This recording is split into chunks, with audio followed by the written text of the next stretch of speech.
Chapter 20. Norman was marched away under the steady pressure of 2 orderlies from the secure unit associated with Fremont.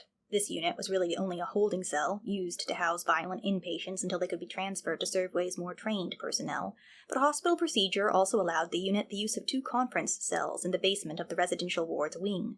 The cells were barely more than dank concrete symmetrical barracks, with metal tables, bolted down as per usual, in the middle of each room, with stools bolted to either side of the table. Without sunshine to filter through the row of glass blocks that lined the top of this room's back wall as well, Norman felt they didn't even need to transfer him to a police detention unit. They had all the elements of an interrogation room right here. So, let me get this straight. The head of internal security came in to sit with Norman, while waiting for county police to show up. You attacked an unarmed orderly. No, the orderly laid hands on me. I thought he thought I was a patient. He specifically told you not to enter the restricted area you were then later found in, and then you stole his keys.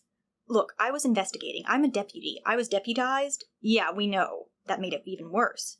He ought to have known better than to use unprovoked force, and he ought to have known the limits of his own search warrant. Okay, we're gonna put you under citizen's arrest until we can get the police from county. I am the police. From Glover, though, not actually from the county in which Fremont was located. That would be Merindon. Look, I'd like to make a phone call. I need to make a phone call, please, he called over the security head as Merindon's policeman entered the cell. I'm allowed to make 1 call. You'll make it from the station. No, I am police. You're obstructing justice. I need to make a call. He showed them his deputy's badge. The 2 policemen from county eyed one another. All right, 1 call. Just 1, buddy, okay? You can make your call. They stood on either side of him as he dialed from the nearest psychiatrist's desk. The orderlies surrounded him, too. This was slightly uncomfortable. He called Sanis directly, bypassing the deputy chief he'd been put in contact with. Sanis? Yes? I've discovered an illegal lab under the rehabilitation unit at Fremont. It's not for drugs. It appears to be some sort of artificial cloning operation they're performing on human beings. They don't want news of it leaked. I've been arrested. Cromel. He could tell from the groan that now came through the line she was rubbing her forehead dispassionately. Don't tell me this is what you've been doing. There's an entire secret lab down here, where they house... That's not a secret lab. That's the cloning project at Fremont. Every major divisional head of municipal forces knows it exists. You knew about this? Yeah, I was actually part of a team helping run an experiment for the cloning research facility earlier this week. That's when I saw that footage of you and Dewey. You mean Dimitri? Yeah, Dimitri. Sanis didn't develop close emotional ties with ex-cons the way Norman did. One of the clones in our county's been acting a bit odd. We tried to humor him. The clone... What? Sir, you're gonna need to be a little less excitable, one of the orderlies closed in, or we're gonna have to ask you to terminate the phone call. Right, sorry. Look, I have papers that were... I need you to... He couldn't tell Sanis he'd tried to smuggle paperwork out of the building, not with security listening. Okay, when you say clone, do you mean like a full body, like a full person clone? Like a cloned person? It's called therapeutic cloning. That is not therapeutic cloning. I've researched therapeutic cloning. He'd been looking into therapeutic cloning to get a better kidney at one point. What? It's an advanced stage. Where are you now, Cromel? I'm at the Fremont Hospital. They're threatening to process me at Merindon Intake. Look, I have papers that prove what I'm saying. I need you to take a look at them. He tried to convey an urgency Sanis mistook for implying this may have something to do with the Patterson case. All right. Oh, geez. You didn't tell anyone external to the facility about this, did you? Only the 2 policemen from county who were currently listening to their phone conversation. It's just a very sensitive patient confidentiality process. Clones don't ask to come into existence. The least we can do is make sure they're not discriminatorily maligned. You just... What? Sir, one of the orderlies finally attempted to interrupt over the phone. I don't think you understand the gravitas of this situation. He just physically assaulted one of our orderlies. He what? We've put him under citizen's arrest for unprovoked violence. Norman!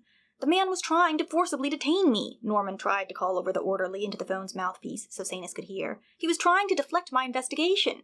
You had no jurisdiction to be in the basement. I have a search warrant. Sanis, this is important. I have papers. You need to see. He's guilty of aggravated assault. They're trying to make sure the papers don't leave the hospital. Sir, we're going to have to ask you, what papers? What is... The head of internal security was beginning to realize he may have missed something when he searched Norman for weapons. You need to hang up now, sir. This is getting too heated. What is... Sanis could only hear that mass chaos seemed to have erupted. She checked the clock on her wall. It was already after work hours anyway. All right, Norman, I'm coming down there. What? I said, I'm coming down there. Just hang on. I need to talk to an orderly. They put the nearest one on. Just try and get him in a room without police, all right? We don't know how much he knows. And Cromel? They handed the phone back over to Norman. "Don't say a word to anyone, or I will personally make sure you never see the light of day outside a cell block again. You understand?" Sanis hung up with a groan. She should have never let Norman back onto a case. There was a reason union stipulations required retirement at 50. The world simply worked too fast for some of these older cops. Now she'd have to go see if she could tease any information about Richard Patterson out of him. Had that all been a ruse? Jesus, what was that idiot? She arrived very much not in the mood for small talk, parking beside the grass quad that had once housed the monthly fare for Fremont's residential program, and meeting Norman a few minutes later within the confines of Fremont's high-security conference room. The 2 policemen from County had been left outside to guard the door. Only 2 orderlies and a manager from Fremont remained now to watch over Sanis and Norman. "All right, what happened?" She sat down across from him. "Let's start at the beginning." Norman's suspiciously doctored inner coat pockets had by now been discovered and relieved of all their contents by the county police. A lockpick and several stolen files were now arranged out of Norman's reach on the table in front of him. Norman himself had been handcuffed to the table's side. "Did you get any new information on Patterson? Charles," that was the deputy chief, "said last he heard you were trying to find a Wilhelm Monado?" Oh, Jesus, Norman had entirely forgotten about Wilhelm Monado. Another case in point, another mysterious disappearance. "Yes, now, shortly before he disappeared, either Wilhelm or his brother Gottfried sent a ticket for a luggage locker to their nephew Rene inside the Servway's high-security units. They bypassed the entire system. And this has something to do with the opiates Patterson's running." Please, Rita thought to herself, please tell me you have at least something on Patterson. Norman had temporarily forgotten who Patterson was. Then he remembered. "No, I don't know. It could be. I think maybe Patterson disappeared for the same reason. No." He was getting confused in his panic at realizing his superior had been in on the conspiracy of silence surrounding cloning at Fremont. How much did he dare tell her? Would his investigations, meager as they were, be swept under the carpet? Start at the beginning. Sanis got out a notepad and paper to see if she could make any sense out of the garbled threads Norman seemed to have pulled together. All right. Norman realized he didn't quite know what the beginning was. "I suppose I was first suspicious something untoward was happening at Servway's secure unit facility." He'd have to tell her about the ticket again. Maybe she'd get it this time. "I found one of the patients I'd been seeing had been correct when he told me his uncle had managed to smuggle him a luggage ticket, despite the fact the system never recorded the fact he'd received any mail, and orderlies aren't supposed to smuggle anything into patients." Right. It's against the Hippocratic. Continue. "So, I had been told this patient, Rene..." Should he tell Sanis Rene's name? He stopped, deciding not to disclose Rene's last name, at least, for whatever good it might do the 2 of them. He no longer trusted Sanis. "I'd been told my friend, had committed suicide, so I went to view the body. They wouldn't let me view the body." "No, it's usually moved from on-site mortuaries as soon as possible." "Right. But while I was at the facility, where Servways said my friend, the patient, had died, I saw him, the patient, on the other side of a fence, very alive. And when I told him I'd gotten the ticket he'd been talking about, he ate it. He ate it. He ate the ticket." "Oh, right, okay." Maybe Norman had been onto something when he suspected this was all related to drugs. Sanis made a note. "That man, though, who I thought was my friend, turns out is named Robert Espinoze. He's not the patient I was seeing at Servways. He just looks almost exactly identical to him. And I know this because..." Oh no, what should he tell her? "Because you jimmied open a locker in West End Rail Station and stole the folders it contained, is that right?" How did she know what had been in the locker? Was that the experiment with the CCTV? I had to find out what was going on. "Yeah, okay, no..." Sanis repositioned. "That one's on us," she thought. Oh shit. Should she take the risk and suppose Norman knew anything valuable relating to the Patterson case? He seemed so damn adamant about getting her to see that paperwork. But if she trusted he knew what he was talking about, she'd have to explain what exactly she knew about what he'd found in that luggage locker. If Norman thought it pertained to Patterson... She could only assume a promised link between the fugitive and jimmying open a locker was the only way Dmitri could convince Norman to accompany him to steal folders out of a public luggage leave. Did that mean Dmitri knew about this? He had told Norman about Patterson. "All right. This doesn't leave this room, all right? We've got a confidentiality agreement we can get you to sign. I need you to sign it before this goes any further. Can you get..." "Thank you." Sanis signaled for one of the orderlies to retrieve a copy of the agreement to sign. She waited silent until the orderly returned. Chapter 21. Norman scanned the document they put in front of him. Non-disclosure agreement for participation in the cloning program at... Whoa, no, I'm not about... Just read the document, Norman. It's standard confidentiality. So, what? There's just cloning, and everyone's okay with that? Yes, it's a standard procedure, we're gonna need you to sign. No, what? We need a non-disclosure throttle when dealing with the program for the clone's sake. We can't further the Patterson case until you sign this, so I can explain to you what's going on, and we can compare notes. But what? Just sign the damn form, Norman. Okay. Norman signed. Okay, so a while back, Sanis paused, recalibrated, then started again. For a long time, we've been having problems with one particular patient. He's generally well managed, but as he is one of the clones, I get called in to deal with it if anything goes wrong, because if it's clones, they can only tell so many people cloning's involved. Got it? That's how I'm involved. So, okay, this patient in particular, you mean his clone. No, they're both equally considered to be patients. Okay. This man in particular kept trying to contact a family member of the man he'd originally been cloned from. How much did you discover? They're cloned from people originally, and then given as closely parallel lives as possible. Right? You got all that, right? Okay, so, well, this man, let's call him, wait, I'm sorry. What do you mean they make their lives as parallel as possible? Right, so the donor, we call them donors. You mean the original copy? Right, it's just considered derogatory, original. Okay, yeah, donor, got it, sorry. So, it always was hard to try to explain new technologies to underlings over 50. Sanis sighed. This was an offshoot they may not have time to go down. She didn't want to spend all night explaining peripherals, not if there was anything to be gleaned about Patterson from the nominal purpose behind Norman's investigation. But maybe that was hopeless. Maybe the old pensioner really had just completely duped her into allowing him to run amok in places he didn't belong. Great. What a lovely end to a tough day at the office. She'd expected more from Norman. He'd been a good officer. All right. Well, either way, at this rate, she'd be eating chips alone in a gas station parking lot for dinner anyway. So, paralleling each clone's experience with that of his or her donor has to do with the therapeutic properties of twinning experience. That's what they call the... Surely Norman could figure out what that euphemized on his own, right? He looked like he was following. Right. So, the idea is that we often find patients find a sense of shared purpose helpful if someone with precisely the same psychiatric uniqueness has similar experiences. This way, they can talk about the same things, they come at the world from the same point of view. Since it's a unique point of view, this may be the one chance they get to compare notes with someone who actually understands what they're going through, so we try to make sure their experiences are similar, to aid that process. Except one was cloned into existence in a basement lab. Right, well, you don't tell them they were cloned. Not at first, eventually after several therapeutic sessions. What if one of the clones told the other clone they were the clone? What? Norman was beginning to understand what might have happened with Francis. I've got another friend, a Francis Hayworth. Norman, I'm trying to get to the bottom of how on earth you think this is all related to Patterson. If you have pertinent information, please contribute. Otherwise, let's just try to get this ironed out so you know what you're working with, if you need the information to follow up on Dimitri's claims. Right. Best Norman keep silent about how he'd fabricated those claims of drug smuggling in the first place, then. All right, so you understand why the clone's experience parallels the donor's. Right, they make the clone as close as possible to the original. Okay, Sanis let the epithet original slide. Yeah, all right, so for the locker thing, okay? So this man, one of the patients who's been twinned, the problematic patient I was telling you about, let's call him C, was trying to get a message through to a resident who happened to be staying at a facility for psychiatric care. I think Wesley's, you understand? Unrelated to the cloning project in any way. He wanted this inpatient to take the weekend off, which you can do, right, at the residential care facilities. Right.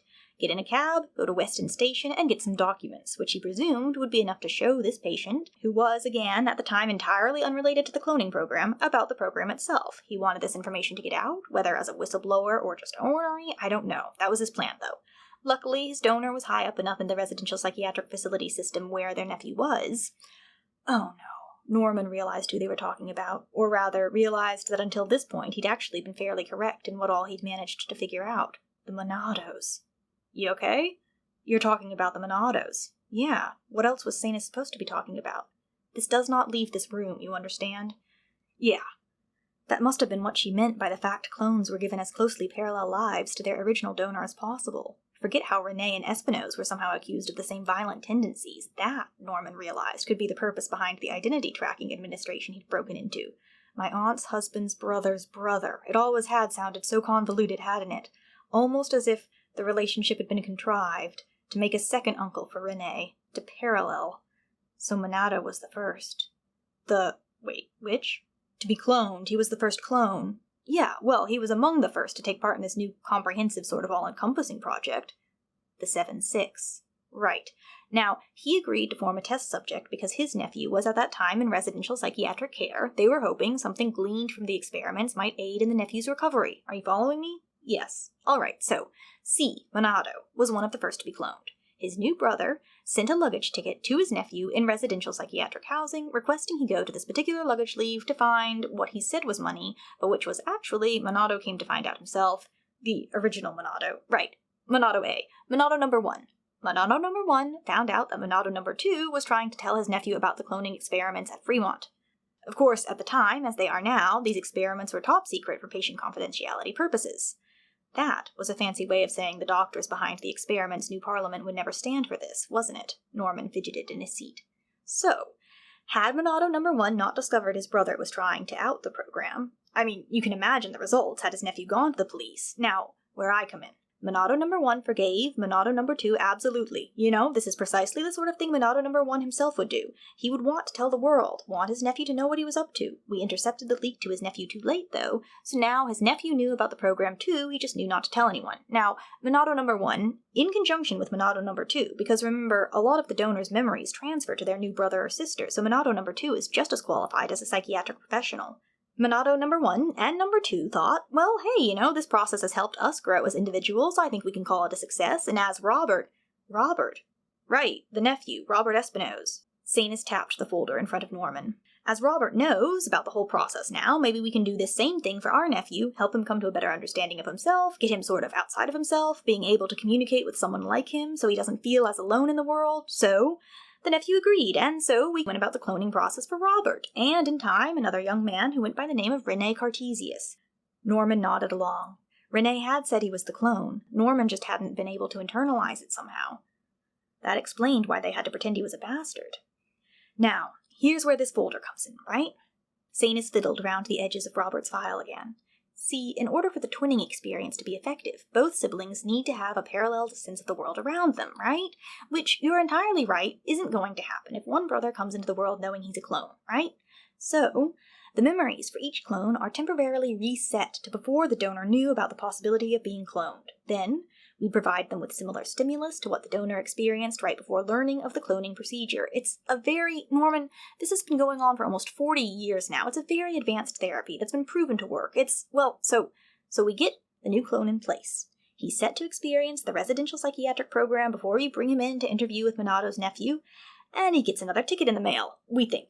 He did get another ticket in the mail. That's the ticket he ate. No, that's the ticket Robert ate, you mean. And no, this is the ticket Rene got at Wesley before he was transferred to Serveways. Sure, right, and then he got another ticket while he was at Serveways. I guess, right? I mean, it makes sense. I suppose Monado number 2 didn't want him to think he just hallucinated the first ticket he sent. I mean, it's, as you can imagine, trying to figure out what is and is not reality. It's just, okay, so what you have to understand is that Robert was never supposed to get that first ticket. He was never supposed to get any tickets. It's a breaching protocol.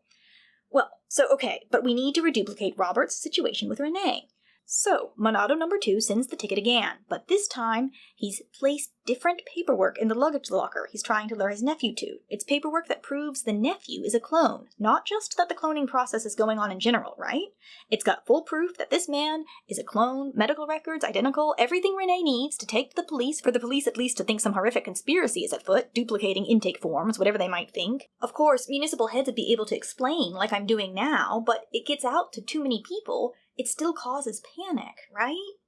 We were going to be okay with reduplicating the fact Rene learns about cloning the same way Robert did. It's not great, but it seems like an important traction point, as they call it, in Robert's narrative that the two brothers may like to explore together. Alright, so that's why we've got the camera all set up, right, ready to intervene at the right time, introduce Rene, eventually, to his brother, only this time around, like I said, Monado number 2 switches out the paperwork, which we only discover when we find half Espinosa's original file is missing, all to tell this new nephew that he himself, i.e. Rene, she barely whispered, is a clone, which would give him access to probably one of the most startling revelations possible, right while he's in the process of being treated for identical neuroses to the disorders we are trying to cure in Monado's nephew number 1, okay? That would be no good, right? That would not be good at all. So, we have to put a stop to it. We need to know why Monado number 2 keeps doing this, psyching out his nephews, while opening the program up to breaches in confidentiality, which, as you've described, seems to be exactly where you come in. He managed to get the information to you. Actually, that was more my friend Francis. Okay. Now Sanis had to figure out why Norman could possibly think this whole fiasco of a breach in patient and procedure confidentiality had anything to do with Patterson. So, you think this Francis has something to do with Patterson? Norman realized he needed to keep up the pretense of linking Monado with Patterson if he hoped to get any more out of Sanis. Maybe. Let me get this straight. Well, first off, you knew what I was doing at the locker this entire time? We didn't have the manpower to go check if it was the locker 416 or whichever, 436.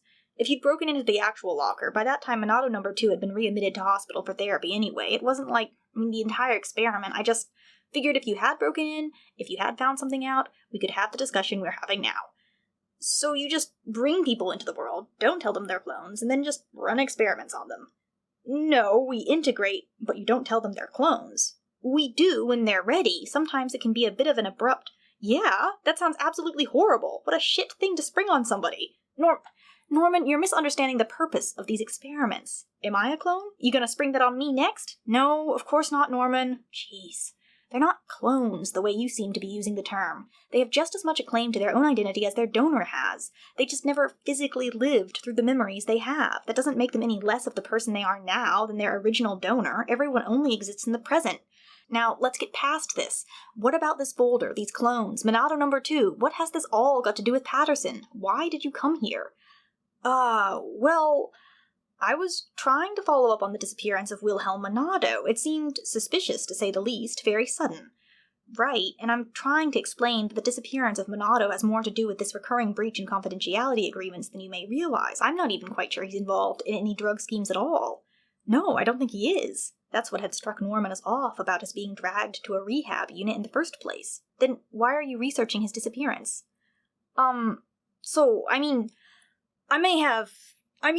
If he's a clone, then everything's explained. He's been kidnapped by his evil lookalike. No, he's been readmitted for clinical evaluation to find out why. If Sanis had been holding a pencil, she would have snapped it in half. He's trying to breach confidentiality and harm his nephews. We've just brought him in for routine talk therapy to help calm him down. It's a standard procedure to help with schizophrenic personality disorder. He's schizophrenic? The Monados? Just mild paranoia and hallucinations. It's what brought Monado number 1's attention to wanting to aid psychiatric treatment in the first place. Using numbers instead of names was growing frustrating. Are the clones the only lead you have? That was a pretty big lead. Not concerning Patterson, of course. Norman had to think fast. Yeah, it's just something doesn't add up. Rene was the one who got in a fight, not Robert, and yet Robert really did get in a fight too, it happens. Over a ticket? Yeah, over the ticket I just told you about. Same mental health problems, same exact setup. Only thing that differed was the patients they were in with, and since we managed to book Rene in the same mental health facilities, even most of his fellow inmates were still pretty much the same. So the whole thing was a setup. Well, not necessarily. Part of the very nature of the treatment is a bit of a setup, if you like. But both times, Monado number 2 sent the ticket he wasn't supposed to have done so he was trying to get out to the world the fact that cloning was occurring at Fremont's. Does this have anything to do with trailing Patterson at all? Have you been doing anything you claimed you were doing? Yes, no, look, Frances Hayworth, my friend, said she specifically didn't want a clone. She's scared of them, and yet downstairs there's a form all filled out, ready and waiting to get her to sign to consent to cloning. Now, why would they do that? I saw that. That's not something I just hypothesized. Frances, the manager from Fremont, knew Frances's case. Yeah, no, Frances did say originally she wanted a twin. They just didn't get along, so we had to get rid of the twin. You what? We got rid of the twin. She's living in Miami now, I think. Pretty happy with the situation. We have this policy, the manager was explaining to Sanis as well now, where if we have something a bit delicate to discuss with one of the patients, we bring in Hugh Cosimer. It's kind of, a good trade-off. He's great at getting people comfortable, relaxing them down to understanding everything's going to be fine. Anyway, he was actually going to talk to Frances today about a standard release form, abnegating any strange legal problems now her twin's technically been released from the program. Maybe you saw You just let her clone go? She has schizophrenia. No, so actually that was part of the problem, I think, personally, as to why they didn't get along so well. Her twin was pretty well adapted mentally, apparently. She's actually agreed to undergo a few clinical trials to try to figure out why. Okay, what about the signatures? The signatures on a lot of the other cloning contracts were all shaky, like they'd been drugged. Yeah, a lot of the medications used to deal with schizoaffective disorders cause tremors, Norman. Remember, this is specialized therapy. The donors are usually all suffering from some sort of severe mental illness. Okay, why would Robert eat the luggage ticket I showed him? Severe mental illness. Opportunities for discovering more information were growing slim. Just one more. Okay, why did Monado number 2 just take out the intake forms? Why didn't he take out the entire contract that says, I agree to be cloned, so Rene could read that? I mean, that seems like far more damning evidence that he was actually trying to get out to the world the fact there's cloning. But these, Norman pointed, were the folders I found in the locker. These other folders were still in the safe, and these are the ones pertaining to Espino's being cloned. I would have thought he'd use the document that says, I'll be cloned, if what you're saying is true. Well, the hospital has to reference those clone release forms every time we handle Robert's treatment, and since he's staying at the hospital in rehab. Yeah? Okay, that wasn't a clue then. I suppose Monado number 2 just assumed it was too much of a risk we'd find out the actual contract was missing, but he hoped, half of the proof a duplicate exists would be enough to go on. Right. So, were you going somewhere with that? So, you're saying Monado number 2 tried to tell Rene he's a clone before Rene found out he was a clone. Well, we honestly don't know what Monado number 2 is trying to get out of this situation. That's why we've brought him in for therapy with his brother, try to understand what's going on. So, Rene says he's always known he was a clone. Oh, really? Yeah, he says he's always known. Huh. Again, this wasn't quite Sanis' jurisdiction. If she'd been any more central to the program, she would have been furious to know Norman had actually seen Rene recently. The entire ploy behind moving Rene from Servways to Fremont almost instantaneously after his hearing had been an attempt to get him away from the volunteer he'd gotten a little too friendly with, splashing around secrets like that damned ticket Wilhelm kept so insistently foiling secrecy with. As it was, now Norman was still desperately trying to find some way to excuse himself. So why would Rene always know he was a clone if, as you say, you wipe their memories? Well, we don't wipe their memories, right? Actually, I'm quite jealous, really. All that study in the blink of an eye, get your PhD soon as but you don't tell them they're clones. Rene knew he was a clone. When did he tell you that? Just a few minutes ago. Oh, yes, well, he's been going through isolated quiet therapy for about 4 days now with Robert. Yeah, but he said he knew before that. Then I guess they must have not wiped his memories early enough. Or maybe they began to form earlier in the cloning process than we previously thought. That was an interesting hypothesis. Sanis didn't really know the science behind it, but she could bring it up with Gottfried sometime. Alright, so is that all you've got? For now, yes.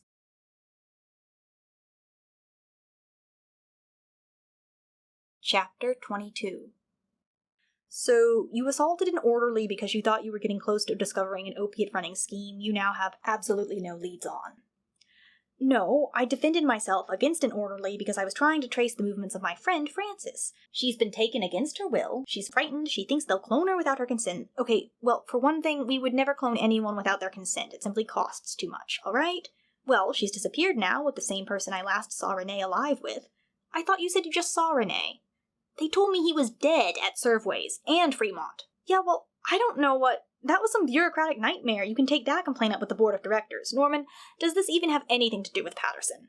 No, it has to do with a cloning operation. Okay, alright. So there was a reason they'd retired him early. I'm gonna go now. I've just wasted an hour. What? So you're not gonna do anything about this? You have to help me find my friend, Frances. Oh god, okay, look, can you just look up what's your friend's name again? Frances Hayworth. Oh, yeah, Frances actually just got sent back early. One of the orderlies had to accompany her. She tried to pour a soda all over Hugh Cossamer for some reason. Oh. For some reason, this gave Norman a sinking feeling. So she's in her residential ward now? Yeah. Would you like to call her up? Sanis was trying to be ameliorating. No, it's all right. Okay. So, what should we do about the orderly's manager turned to Sanis now? Can we go ahead and process him? Yeah, I guess so. There's nothing to mitigate circumstances. What? Norman was instantly far more alert than he had been even discovering clones. All right, sir, if you'd like to step out into the hallway now. No, wait, Sanis, you can't just let them charge me. Norman, feel blessed you're not being charged with wasting police time. That was what, 3 search warrants he'd weaseled out of headquarters for no reason? What? No, look, I'm sorry, I was told my friend had... The county police returned to collect Norman's lock-picking kit and put it in an evidence bag. All right, sir, we're charging you with aggravated assault. No, this is insane. Look, the orderly... Where's the orderly I hit over the head? Can I just see him? No, sir, you cannot. The manager had taken over now. I just want to apologize. No, he's the one who presses charges. I want to explain my situation to him. Look, I've got a flawless record. You can check this sort of incident is not characteristic. I was under the impression a mass conspiracy was cloning mental patients against their will. I thought I would be exterminated as a witness. Yes, well, you do need to know, sir, that confidentiality agreement you signed holds up under oath in court as well. What? Oh, great. No one was going to back him up. He'd be charged with delusions. Oh, Norman, please try to understand. This is why bureaucratic procedurals are in place. I would have stopped you if I'd known. Are you going to let them put me away? You're going to let them put me away. You assaulted an orderly. I thought... Last time he ever listened to a mad woman and believed she had all the facts in place. I need a lawyer. You'll be provided with a public defendant in due course. Someone rapped on the glass. It was the orderly Norman concussed. Hey, yeah, I'm here with my lawyer. I'd like to discuss a settlement out of court with Mr. Cromel and see about dropping charges. Wade had put in a good word for Norman. Word spread like wildfire the moment it was made clear that this assault on an orderly hadn't been instigated by a patient, but by a volunteer, still wearing his badge for the visitor volunteer program. Wade was friends with the orderly Norman had concussed. Soon as the name Norman Cromel was mentioned in association with the incident, he'd called Victor, the concussed orderly, for further details. He'd been worried Norman was losing his mind. Look, he's a nice chap. I think he might be fading a bit round the edges. He had a real bad blow recently. One of his patient volunteers killed himself. I think he's just, not used to not being able to do anything about, a sudden death. He'd calmed Victor into almost feeling bad for Norman. Fred Bentley, the guard between the gates at Serveways, had vouched for Norman too. Victor's lawyer proved decent enough. Look, you're retired, you served your community a long time, I understand that. You think someone's in trouble, you come rushing to their aid. It's just, you've got to understand that from my client's point of view, it wasn't aid he received, it was a blow to the head.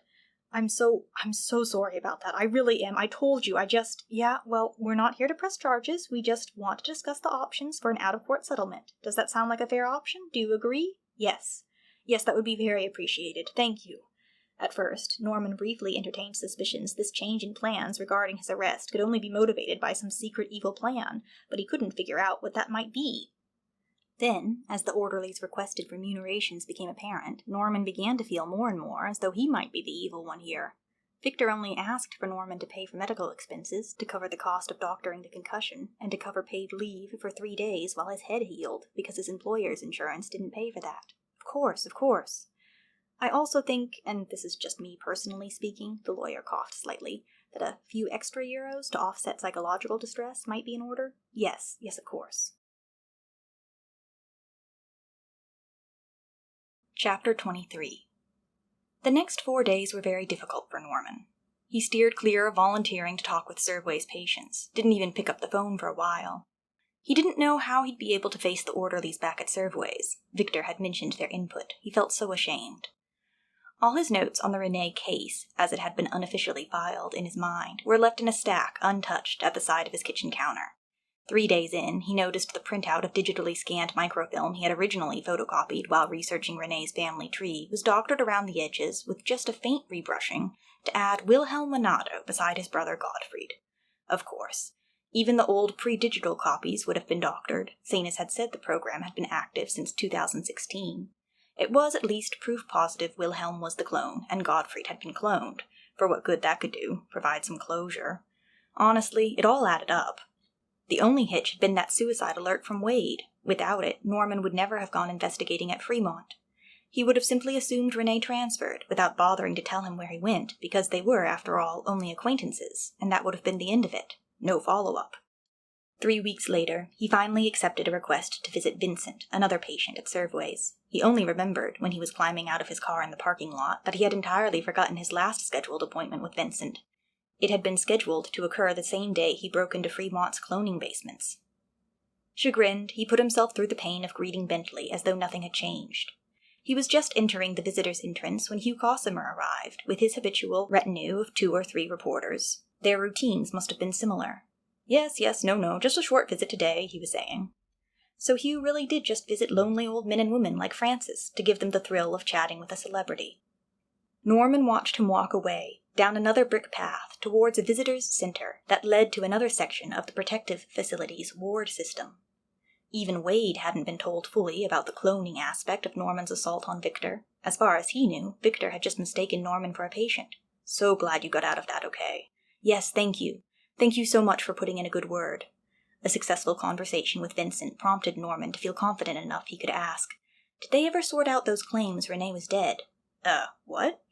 Oh, Rene alive and well must have been one of the tidbits of information the confidentiality contract was meant to restrain. Or maybe Wade had been instructed not to let Norman near Rene, if it could be helped, after he'd told Rene not to testify about his delusions at the Collins hearing. Are you not allowed to talk about that? Oh, no, I thought Rene was dead, pretty sure. Was Norman doing okay? It was in the system, then. That he's deceased. That's where you saw, when they told you. No, I actually got a phone call from one of the retired board of directors. He let me know personally. Was, I think, a member of the family. Gottfried Monado. Yeah, that's right. You're sure it was him? Well, it came from his phone number, still keyed in special, special, touch dial activated security sort of thing, to keep the patients off it. Was it the person who spoke? Did they have kind of a Cockney accent? Real pronounced, said day like die. Yeah, that's right. So, it had been Wilhelm on the phone, not Gottfried. Norman would bet anything. Wilhelm had started Norman's entire wild goose chase. Same fingerprints, so he could use the security pad on Gottfried's interhospital line. Then, Gottfried must have found out and felt forced to play along. Now outsiders like Wade believed his nephew deceased. The funeral arrangements, the service, wouldn't want anyone knowing an identical set of fingerprints could be used to operate his touch dial, eh? Clever bastard, mocking up an obituary just in case, and just in time, before grieving friends rolled round.